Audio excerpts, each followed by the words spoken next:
U.S. industrial production rose 0.2% in November. Industrial production rose in November, boosted by a post-hurricane recovery in oil and gas extraction. Industrial production, a measure of output at factories, mines and utilities, rose a seasonally adjusted 0.2% in November from the prior month, the Federal Reserve said Friday. Economists surveyed by the Wall Street Journal had expected the index to rise 0.3%. October industrial production was revised up to a 1.2% gain from an initial estimate of a 0.9% increase. From a year earlier, industrial production rose 3.4% in November. Friday's report showed output in the volatile mining sector jumped 2.0% in November, aided by a gain in oil and gas extraction that the Fed said returned to normal levels after being held down in October by Hurricane Nate. Without this rebound, industrial production would have remained flat last month, the Fed noted.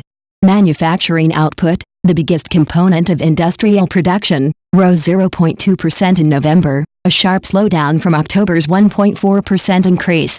Capacity utilization, a measure of slack in the industrial economy, increased 0.1 percentage point to 77.1% in November.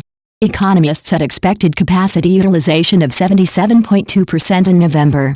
U.S. manufacturing activity has picked up steam this year because of a weaker dollar, more stable oil prices and global economic growth. The Institute for Supply Management said its closely watched index of U.S. manufacturing activity remained solidly in a growth mode in November. Industrial production was knocked off course in recent months, as hurricanes that battered the southern and eastern U.S. in the late summer caused refineries and plants on the Gulf Coast to shut down and stall other key parts of the manufacturing process. Manufacturing production bounced back in October, the Fed earlier reported, and now energy extraction has returned to normal. Utility output declined 1.9% in November from the prior month, possibly reflecting lower heating demand as a result of warmer-than-average temperatures.